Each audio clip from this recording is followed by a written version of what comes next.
오늘 우리에게 주신 하나님의 말씀 사사기 7장 24절에서 8장 35절까지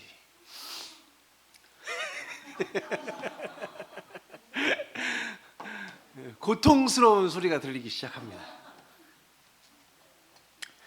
다 읽기는 조금 힘드니까 8장 29절에서 8장 35절까지 보겠습니다. 괜찮죠? 집에 가서 읽어보세요. 네, 8장 29절에서 35절까지만 읽겠습니다. 본문이 좀 기니까 여기만 따로 잘라내서 같이 읽게요. 집에 가서 읽으셔야 돼요. 감사합니다. 같이 읽겠습니다. 시작. 요아스의 아들 여룻바알이 돌아가서 자기 집에 거주하였는데 기드온이 아내가 많음으로 그의 몸에서 낳은 아들이 70명이었고 세겜에 있는 그의 첩도 아들을 낳았으므로 그 이름을 아비멜렉이라 하였더라. 요아스의 아들 기드온이 나이가 많아 죽음에 아비에셀 사람의 오브라에 있는 그의 아버지 요아스의 묘실에 장사되었더라. 기드온이 이미 죽음에 이스라엘 자손이 돌아서서 바알들을 따라가 음행하였으며 또 바알브릿을 자신들의 신으로 삼고 이스라엘 자손이 주위의 모든 원수들의 손에서 자기들을 건져내신 여호와 자기들의 하나님을 기억하지 아니하며 또 여룻바알이라 하는 기드온이 이스라엘에 베푼 모든 은혜를 따라 그의 집을 후대하지도 아니하였더라. 아멘.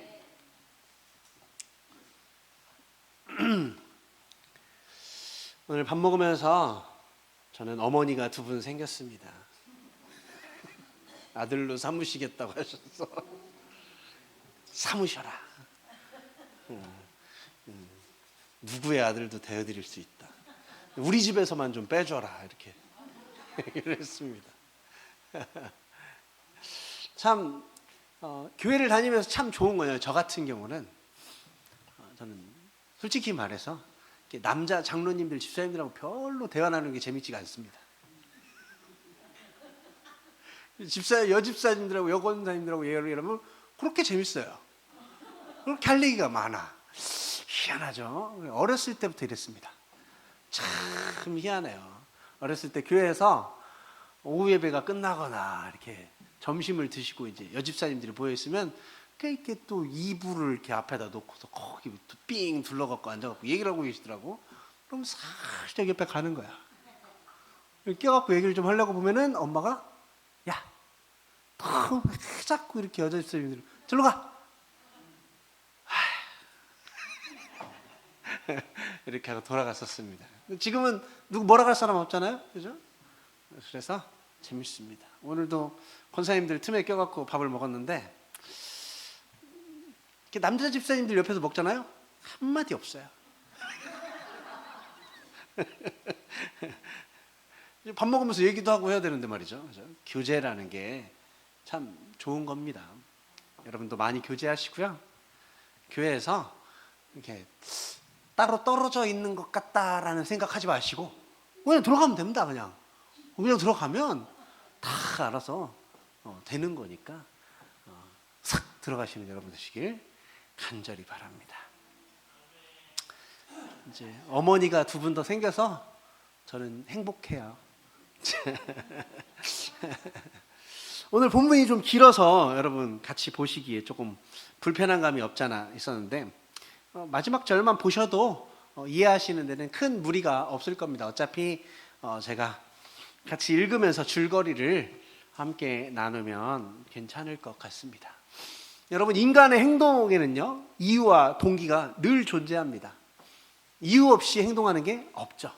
동기 없이 행동하는 것도 없습니다. 여러분, 누군가에게 듣기 좋은 말 하면요, 그 속이 진짜 칭찬인지 아니면 얄팍한 아첨인지 분별해야 되고요.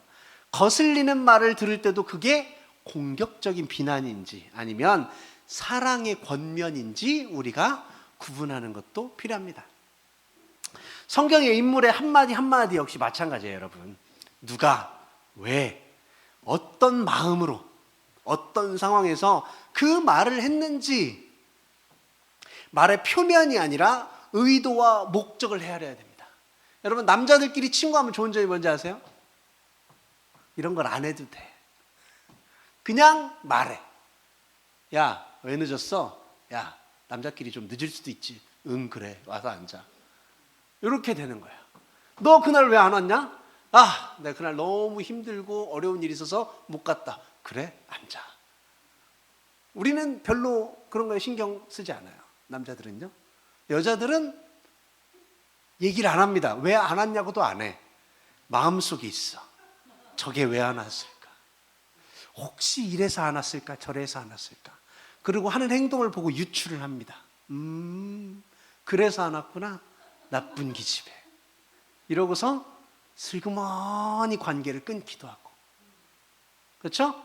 그리고 반성하는 기미가 살짝 보이면은 그때 용서해 줄 마음이 생겨요. 그리고서 자기도 모르게 용서하고 있어요. 여러분, 남자들끼리 친구하면요, 그런 게 별로 없습니다. 친구 아버지가 돌아가셨는데 장례식에 안 왔어. 그러면은, 야, 왜 안 왔냐? 라고 물어보면, 나이 먼저만 해갖고, 가려고 했는데 못 가다. 야, 미안하다. 그럼 여자들은 그 상황에 돼갖고 이렇게 얘기를 해요. 먼저 못 온다고 얘기를 미리 해줘야지. 안 하고 안 왔으니까 너는 탈락. 남자들끼리는 그런 거 별로 안 합니다. 못 왔어? 그래요. 그랬어? 아, 그랬구나. 그렇구나. 왜? 지나간 세월이 있거든, 우리는. 그걸 통해서 얘를 친구라고 생각하기 때문에. 근데 여자들은 아무리 그래도 안 되더라고, 그게. 이미 내 마음이 상했어. 그럼 끝이야. 여러분, 관계라는 걸 할 때요, 누가, 왜, 어떤 마음으로, 어떤 상황에서 굉장히 불편하고, 우리 남자들끼리 친구할 때는 참 자질구레한 일처럼 보이지만요, 이게 성경에서 볼 때는 우리가 좀 우리의 실생활이 아니기 때문에 좀 잘 이해하는 것들이 많이 필요합니다. 말의 표면이 아니라 의도와 목적, 이런 거를 우리가 좀 많이 생각해 볼 필요가 있죠. 사사기는요, 여러분, 이런 죄인들의 모습, 이런 모습들을 이렇게 끌어올려서 우리의 일상과 얼마나 닮아 있는지 장면으로 보여줍니다. 사사기 7장 24절에 보면 이렇게 나와요. 기드온이 사자들을 보내서 에브라임 온 산지로 두루다니게 하여 이르기를, 내려와서 미디안을 치고 그들을 앞질러 벳바라와 요단강에 이르는 수르를 점령하라 하매, 이에 에브라임 사람들이 다 모여 벳바라와 요단강에 이르는 수르를 점령하고, 25절, 또 미디안의 두 방백 오렙과 스엡을 사로잡아 오렙은 오렙바위에서 죽이고 스엡은 스엡 포도주 들틀에서 죽이고 미디안을 추격하였고, 오렙과 스엡의 머리를 요단강 건너편에서 기드온에게 가져왔더라 라고 말합니다. 여기에 보면 여러분, 에브라임 지파가 나오는데요. 에브라임 지파는요, 애초에 전투에 참여하지 않습니다. 앞서 싸움에 나선 지파가 아비에셀, 므낫세죠. 그 사람들, 그리고 아벨과 스불론, 납달리였어요. 들으시면 돼요. 그런데 전세가 기울어서 패주하는 중에 미디안이 에브라임 쪽으로 달아나자 에브라임은 교통 요충지를 장악해서 도망병을 포획합니다. 그 결과 오렙과 스엡을 잡은 공을 세워요. 여러분, 그 다음이에요. 8장 1절에 보면 이렇게 기드온에게 얘기해요. 네가 미디안과 싸우러 갈 때 왜 우리를 부르지 아니하였으니 우리를 이같이 대접함이 어찌 됨이냐라고 말합니다. 여러분, 일이 끝나고 나서, 결과가 나오고 나서 이전 거를 얘기하는 거예요. 싸울 때는 한마디도 없었다가 나중에 이익이 보이자 거기에 대해서 얘기하는 거예요. 전형적인 죄인들의 태도죠. 여러분, 이런 사람 친구로 생각합니까? 안 하죠. 야, 어려울 때는 얘기 안 하다가 이득 볼 때 와갖고 나도 이득 좀 줘 라고 말하는 거예요. 준비 과정에서는 침묵해요. 하다가 일이 잘 되자 내 분량보다 그 이상으로 공을 요구하는 거예요. 동역의 수고는 있고요, 마지막 장면만 보고 성과를 같이 하려고 하는 거예요. 여러분, 에브라임은요, 큰 소리를 치면 원래 안 돼요. 내 지파가 오랜 시간 위험을 무릅쓰고 전투를 준비했습니다. 에브라임은 막판에 합류해서요, 나중에 이득을 본 거예요. 그럴수록 그래도 한 민족으로 끼워줘서 고맙다라고 얘기하면 얼마나 예뻐요. 그죠? 그쵸? 그럼 예쁘겠죠. 야, 이렇게 해갖고 얘네들 잡았는데, 야, 이렇게라도 이렇게 했으니까 좀 우리 좀 같이 껴줘 라고 하면, 그래, 우리도 한 형제니까, 한 민족이니까 껴주지. 근데 그게 아니라 뭐예요? 뭐라 그랬습니까 아까? 왜 우리를 부르지 아니하였냐, 이렇게 얘기하는 거예요. 여러분, 이런 일이 있을 때 고맙다라고 하는 게 먼저인데 그렇게 하지 않는 거죠. 여러분, 인간이 가진 죄, 이 머릿속에는요 반대로 움직여요. 우리가 생각하는 것과 반대로. 교만이요, 여러분, 경쟁을 낳습니다. 그리고 경쟁은요 비교를 낳고요, 비교하게 되면요 찢어지는 거예요. 분열하는 거예요. 기드온의 대답을 한번 볼까요? 8장 2절 3절에 이렇게 나옵니다. 기드온이 그들에게 이르되 내가 이제 행한 일이 너희가 한 것에 비교되겠느냐? 에브라임의 끝물 포도가 아비엘의 만물 포도보다 낫지 아니하냐? 하나님이 미디안 방백 오렙과 스앱을 너희 손에 넘겨주셨으니 네가 한 일이 어찌 능히 너희가 한 것에 비교되겠느냐 하니라. 기드온이 이 말을 하매 그때에 그들의 노여움이 풀리니라 라고 말해요. 여러분, 요지는 하나입니다. 시비에 휘말리지 않겠다는 거죠. 여러분, 적반하장하면은 거기에 대해서 따지면요, 여러분, 소모전이에요. 소모전. 아무도 양보할 생각이 없으면, 그래, 니들이 더 잘했어, 크다, 이러고 무뎌지게 만드는 거죠. 결과로 그때에 그들의 노여움이 풀리니라 라는 말이 나오는 거예요. 여러분, 죄인의 분노는요 설득으로 줄여주기보다 자존감이요 달램으로 누그러질 때가 많아요. 여러분, 누가 화내요? 자존심을 부려요? 그때 옳고 그름을 따지면 돼요, 안 돼요? 안 돼요. 어떻게 해요? 맞아, 네가 잘했어. 그러면 어떻게 돼요? 끝이죠, 끝. 그 사람은 인정받고 싶은 거야. 그럼 거기서 끝나는 거야. 딱 그만하고. 가족들한테 그렇게 안 해주시죠? 우리가 자주 네가 옳다라는 모양으로 갈등을 접어야 될 때가 많이 있습니다. 근데요, 이게 죄로 가득 찬 세상에서 우리가 지혜를 발휘해야 될 건데 이렇게 못할 때가 많죠. 왜 하나님이 기드온에게 군사를 돌려보내라 하셨는지 생각하면요 선명해져요. 목적이 뭐예요? 이스라엘이 자랑하지 못하게 한다. 이게 하나님의 목적이거든요. 하나님의 목적은 전쟁에서 이기는 게 아닙니다. 전쟁에서 이기는 게 아니라 이스라엘이 자랑하지 못하는 거예요. 이기는 게 목적이 아니에요, 하나님한테는. 여러분, 사사기의 사건만을 보면요 그 사건 아래 흐르는 이 죄인들의 생각을 보셔야 돼요. 행위를 부풀리고 비교하고 우월해서 차별을 만들고자 하는 게 바로 사람들이에요, 여러분. 반대로 하나님의 원리는 뭘까요, 여러분? 그런 걸 다 잘라내는 게 뭐예요? 은혜라는 거예요, 여러분. 은혜. 이건요 차별을 없애버리는 거예요. 왜요? 내가 잘했어, 내가 열심히 했으니까 이런 결과가 나타난 거야 라고 부풀려요. 더 많이 얘기해요. 근데 하나님 뭐라 그래? 그거 아니라 내 은혜야. 그럼 뭐가 돼요? 누가 잘한 게 없어지는 거예요. 누가 못한 것도 없어지는 거예요. 그럼 뭐가 돼요? 비교가 없어. 그럼 우열이 없어. 분열이 없어지는 거예요. 여러분, 하나님께서 은혜라는 걸 택하신 건요, 여러분, 다른 뜻이 아니에요. 여러분, 잘하는 사람 상 주고 못하는 사람 벌 주고. 그럼요, 하나님 무슨 소용이요? 지금 세상은 그렇게 돌아가는데. 그렇지 않아요, 여러분? 세상은 그렇게 돌아가고 있어요. 잘하는 사람은 상 받죠. 못한 사람은 벌 받아요. 근데 하나님의 원리는요, 은혜는 못한 사람을 한 번 더 할 수 있게 해주고, 잘하는 사람은 가만히 냅둬도 잘하니까 그냥 둬요. 잘하는 사람 더 잘하게 해주지 않는다는 말이에요, 여러분. 은혜라는 건 그런 겁니다. 하나님의 원리는 그런 거예요. 그래서 신앙은요, 여러분, 거창한 영웅담이 아니에요. 와, 이런 사람이 나타났다, 이런 영웅이 있었는데, 이게 아니고 평범한 일을 하나님의 마음으로 행하는 거예요. 여러분, 제가 아는 목사님이 그런 말씀을 하셨어요. 설교를 듣고 은혜를 받았는지 안 받았는지를 아는 거, 그건 뭐예요? 밖에 나가서 쓰레기 줍는 거래요. 그렇게 평범한 거라는 거예요. 내가 은혜를 받았어. 그럼 이게 내가 뭔가 큰 일을 하는 게 아니라 밖에 나가서 쓰레기가 보이면 줍는 게 은혜 받은 자다라는 거예요. 평범한 일, 그걸 하나님의 마음으로 행하는 겁니다. 같은 도움을 주어도 은혜의 프레임으로 할 때만요, 여러분, 평화가 남는 거예요, 여러분.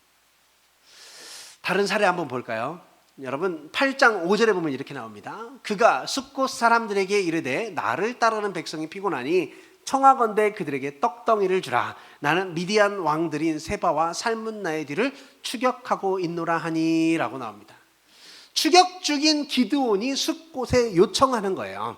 숫곳은 뭐라고 대답하냐면요, 여러분 6절 같이 대답해요. 숫곳의 방백들이 이르되 세바와 살문나의 손이 지금 네 손 안에 있다는 거냐? 어찌 우리가 네 군대에게 떡을 주겠느냐 하는지라 라고 나와요. 여러분 숫자, 상태, 전력만 보면요 타당해 보이는 계산이에요. 300명 있죠, 300명. 그것도 지친 군사에게 식량을 내려준다? 여러분 질게 뻔히 보이는 인간의 눈으로 봤을 때 300명은 지는 군사예요. 근데 떡덩이만 분량을 줄 수 있겠냐라는 말이죠. 8절에 보면 이렇게 나옵니다. 거기서 분우엘이 올라가서 그들에게 그같이 구한즉 분우엘 사람들의 대답도 숫곳 사람들의 대답과 같은지라 라고 나와요. 인간의 눈으로 판단해 보면요 300명의 용사가 뭘 할 수 있겠어요?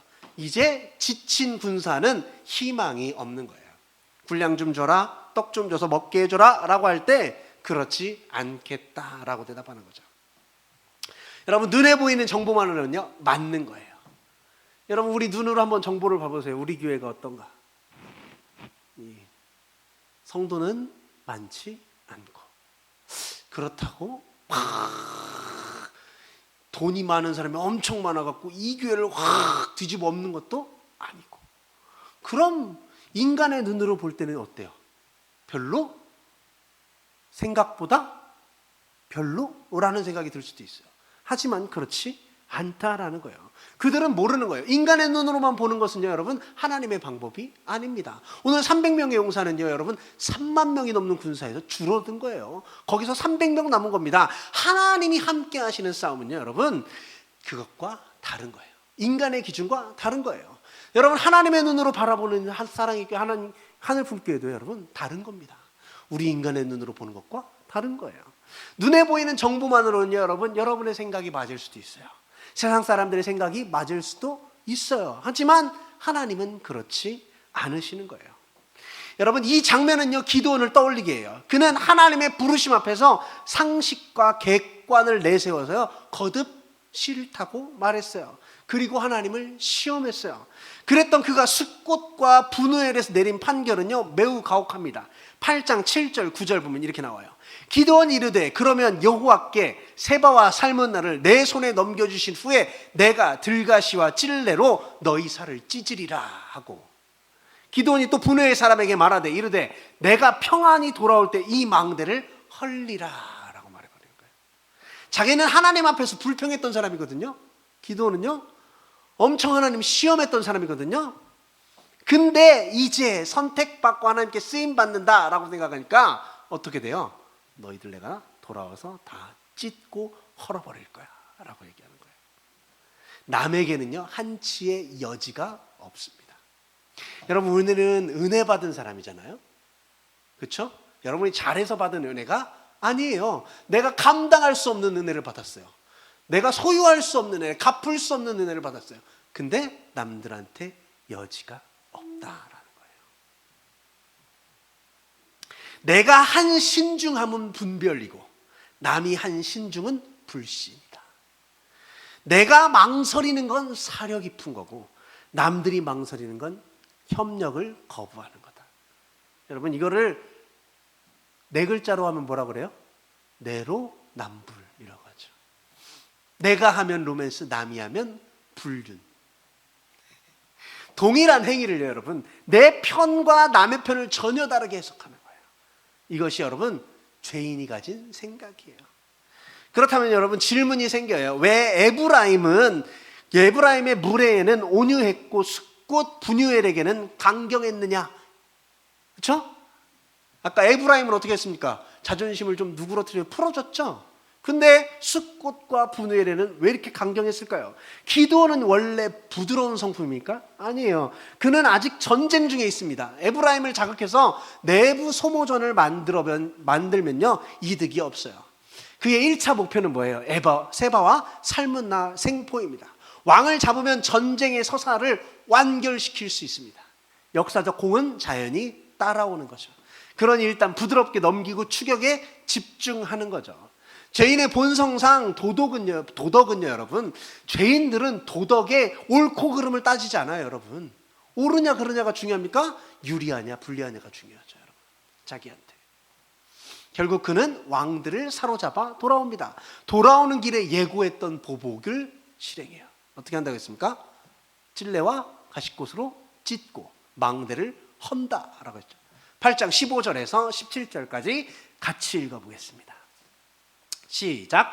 기드온이 숫곳 사람들에게 이르되 말하되 너희가 전에 나를 희롱하여 이르기를 세바와 살문나의 손이 지금 네 손에 있다는 거냐? 어찌 우리가 내 피곤한 사람들에게 떡을 주겠느냐 한 그 세바와 살문나를 보라 하고 그 성읍의 장로들을 붙잡아 들가시와 찔레로 숫곳 사람들을 징벌하고 분우엘 망대를 헐며 그 성읍 사람들을 죽이니라. 그리고 왕들도 처단합니다. 이 결과, 압도적인 결과 앞에 백성이 말해요. 22절에 그때 이스라엘 사람들이 기드온에게 이르되 당신이 우리를 미디안의 손에서 구원하셨으니 당신과 당신의 아들과 당신의 손자가 우리를 다스리소서 하는지라. 여러분, 이런 말을 하는 이스라엘 백성들은 진짜 순수하게 존경하는 말일까요? 여러분, 제가 아까 이런 얘기 저런 얘기 하면서 그 이면에 있는 이런 말을 하는 이유를 좀 잘 알아봐야 된다라고 했죠. 이스라엘 백성들이요 찔레와 망대를 허는 그 모습을 다 봤어요. 그러고 나서 뭐라고 합니까? 기드온에게 당신이 우리를 구원했어요. 당신의 아들과 당신의 손자가 우리를 다 다스려 주세요 라고 했어요. 존경에서 나오는 걸까요?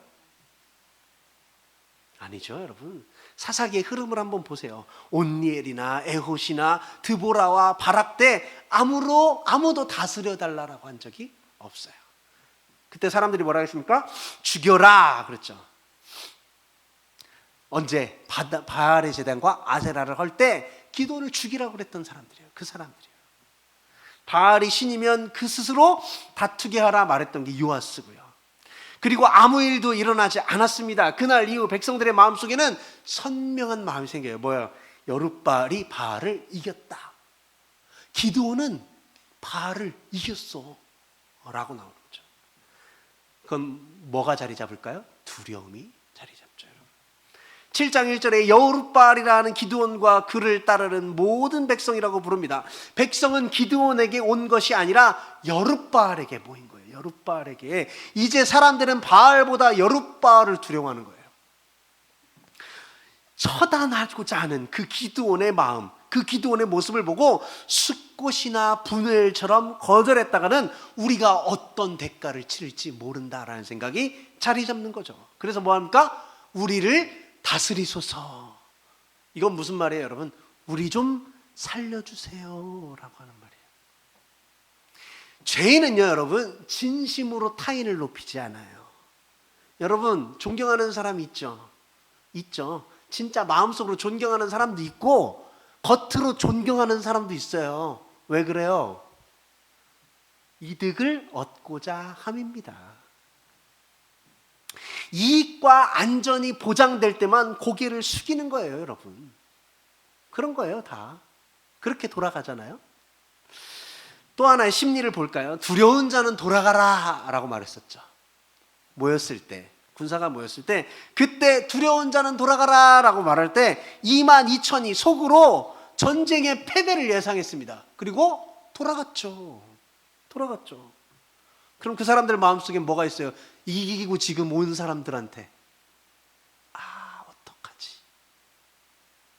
큰일 났다. 나는 질 것 같아서 도망갔는데 저 사람들이 이제 돌아와. 어떻게 해야 돼? 납작 엎드려야 되는 거예요. 두려운 자는 돌아가라고 했을 때 22,000명은요 서구로 전쟁의 패배를 예상했어요.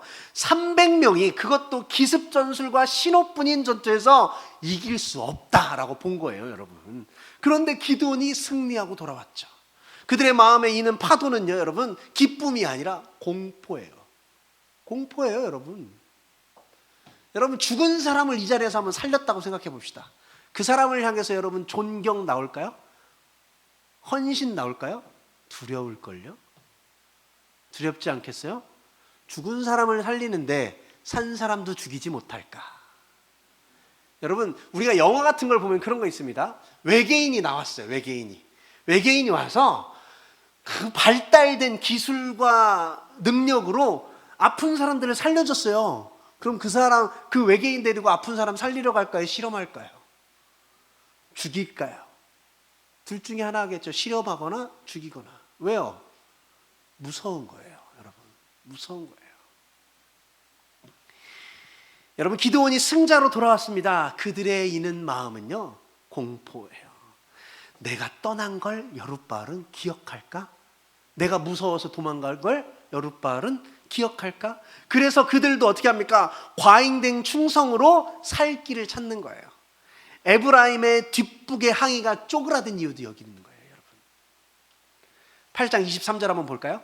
시작. 기드온이 그들에게 이르되 내가 너희를 다스리지 아니하겠고 나의 아들도 너희를 다스리지 아니할 것이요 여호와께서 너희를 다스리시리라 하니라 라고 말해요. 여러분, 이건요 겸손은 아닙니다. 겸손은 아니고 현실을 똑바로 본 거죠. 이번 승리는 누가 하신 일이다? 하나님이 하신 일이다 라는 거예요. 누구보다 누가 더 잘 알아요? 기드온이 훨씬 잘하는 거예요. 다음 전쟁도 보장되지 않습니다, 여러분. 대신 그는 뭘 요청해요? 24절.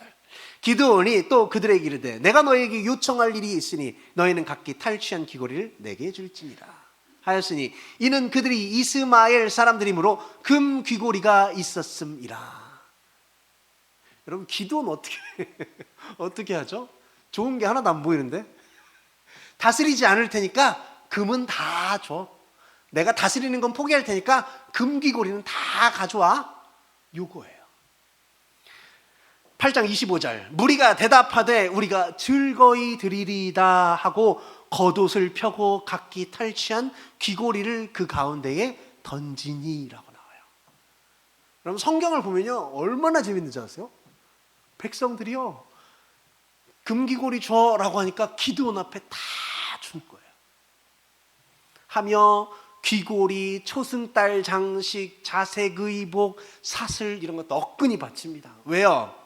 살아남으려는 본능이에요, 여러분. 기드온은요 공식 권주하는 피합니다. 실질적인 권위를 강화해요. 뭘로? 재물로.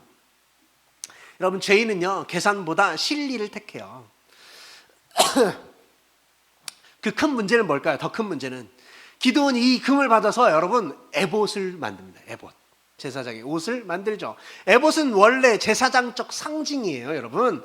대중들에게 기드온은 여전히 하나님과 특수하게 연결돼 있다라고 생각을 해요. 그래서 그 에봇을 음란하게 하기 위하여 종교적인 왜곡으로 빠지는 거예요. 기드온은 이것이 자기 집의 올무가 될 줄 몰랐습니다. 그러나 죄의 씨앗은 여러분 반드시 열매를 맺는 거예요. 훗날의 아들 아비멜렉의 사건으로 폭발하죠. 기드온이 죽자 곧 바알에게 돌아가 버립니다, 여러분. 33절에 이렇게 나오죠. 기드온이 이미 죽음에 이스라엘 자손이 돌아가서 바알들을 따라가 음행하였으며 또 바알브릿을 자신들의 신으로 삼고 라고 나옵니다.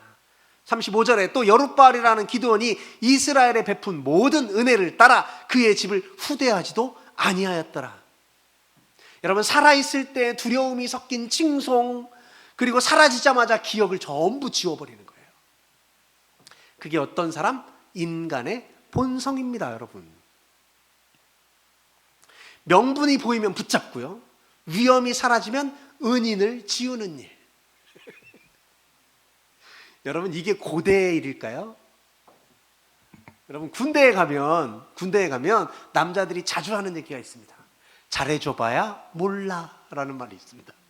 나는 선임들한테 고통을 많이 받았어. 그래갖고 나는 후임들한테 그렇게 안 해주려고 갖은 애를 써가면서 동기들한테 욕을 먹어가면서 후임들한테 잘해줬어. 잘해준 거 안다, 모른다? 모른다. 여러분도 그런 거 많이 느끼죠? 잘해줘봐야 몰라. 그러니까 그냥 뭐 해야 돼? 줄 거 주고 받을 거 받고 정없이.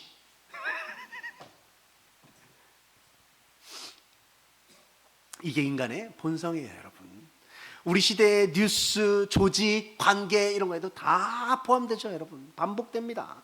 기드온이 왕위를 거절한 건요, 여러분, 믿음의 고백이 아니에요. 그는 자신이 왕으로서 책임질 만한 그릇이 아님을 이미 알고 있었어요. 여러분, 대통령 시켜주면 할 겁니까? 그럴 그릇해요? 시켜준다고 앞에 오면 어떻게 할 거예요? 아니고 다만 얼마라도 줘. 이게 우리 아니겠어요? 기도는 똑같은 거예요. 나는 못하겠는디? 다스려달라고 하니까 뭐라 그래요? 나는 못하고 그냥 금이나 좀 줘 라고 한 거예요, 여러분. 동시에 그는 대중의 두려움과 기대 이런 걸요 이용하는 거예요. 어떻게? 통치는 거절하되 금은 취한다. 하나님이 하신 일을 대중 앞에서 자기 권위를 유지하기 위한 수단으로 쓰는 거예요. 이것이 죄인의 교활함이에요, 여러분. 교활함. 은혜를 자본화하는 거예요. 은혜를 자본화. 옛날에 많이 있었습니다. 병고침 받은 사람 얼마씩 헌금해. 성전 지을 때 장로님 얼마, 집사님 얼마, 권사님 얼마. 자, 할 사람 손들어. 공개적으로 할 사람 손들어. 은혜를 자본화하는 거예요. 자본화. 그게 지금 가장 두드러진 게 어디입니까? 이단이에요. 이단. 어떻게 합니까? 전부 자본으로 받는 거예요. 여러분 한번 생각해 보세요. 제가 지난주에도 얘기했습니다. 이단은요, 여러분 바퍼 이런 거 안 합니다. 자본을 함부로 쓰지 않아요. 걷기만 해요. 쓰지 않습니다. 그리고 사업체를 운영해요. 뭘 위해서? 다른 이득을 얻기 위해서. 주 수입은 누구? 성도들의 헌금. 다른 거 안 합니다. 여러분 구제사업 안 합니다. 쓸데없는 데 돈 안 써요. 손해보는 일 절대 안 합니다. 생각해 보세요. 여러분 이단들이 하는 구제사업 있습니까? 없어요. 없어요. 전혀 없습니다. 한다. 그건 뭐예요? 사람을 데리고 오기 위한 거예요. 전부 다. 이 기도는요, 은혜를 자본화하고요, 상징을 권력화했어요. 그래서 신앙을 도구화하는 기술을 썼죠. 그 계산이 뭐가 됐을까요? 결국 자기 집에 올무가 되는 거예요. 죄는요, 여러분 언젠가 반드시 돌아옵니다. 우리는 이스라엘 같고 기드온 같아요, 여러분. 그런 사람들이었어요. 그러나 지금은 죄에서 구원받은 누구다? 성도다라는 거예요. 내가 지금도 똑같아 라고 생각하면 안 돼요. 지금은 달라졌어요. 거듭났어요. 새로워졌어요. 하나님이 구원하셨어요. 은혜로 덧입음 받았어요. 의인이라 칭함 받았어요. 우리는 더 이상 기드온 같지 않습니다. 우리는 경쟁하고 차별하고 우열을 가리고 분열하지 않아요. 어딜 가든 평화를 던져주는 게 우리예요, 여러분. 성도는 하나님의 원리로 삽니다. 그렇죠? 가난한 자에게 도움을 주고 싶고 더 사랑해주고 싶고, 저들과 나를 비교해서 내가 더 낫다 생각하지 않는 것이 아니라 저들도 하나님께 왔으면 하는 생각하는 거예요. 모든 것의 출처를 누구께 두어요? 하나님께 두는 거예요. 그래서 자랑할 수 있는 근거를 차단하는 거예요. 왜? 하나님 뭐라고 하셨습니까? 이스라엘이 자랑하지 못하게 한다라고 했어요, 여러분. 거창한 이벤트보다 일상의 작은 선택을 하는 거예요. 그걸 뭐? 하나님의 마음으로 하는 거예요. 나눔 한 번 더 하고요, 책임 한 조각 더 하는 거예요. 상징과 성과보다 사람을 귀하게 여기고 두려움으로 굴복시키지 않고 사랑으로 설득하는 거예요, 여러분. 성경을 읽고 배우면요, 여러분요, 하나님의 마음을 갖게 되는 거예요. 그 심정으로 사람을 대하는 거예요. 하나님의 원리와 방법으로 살면서 그들을 대할 때 성도가 먼저 평안함과 자유함과 기쁨과 그런 걸 누리는 거예요. 그리고 만나는 이들에게 뭐합니까? 평안을 나누는 통로가 되는 거예요. 여룻바알을 두려워해서 굴복시키는 세상의 방식이 아니라 그리스도의 은혜로 사람을 세우는 그 하나님 나라의 방식으로 우리는요, 오늘부터 더 에브라임을 낮추고 숫곳의 계산을 내려놓고 분우엘의 방어를 풀고 기드온의 교활함을 회개하는 자들이 되어야 돼요. 그리고 하나님만 자랑하고 은혜로 서로를 살리는 공동체가 되기를 간절히 원해서 서로를 사랑하는 마음들을 가지시기를 바랍니다. 주께서 우리 시대의 사사가 아니라 우리의 평강이 되세요. 그 평강 안에서 담대히 그리고 온유하게 하루를 시작하는 여러분 되시길 간절히 바랍니다. 기도하겠습니다.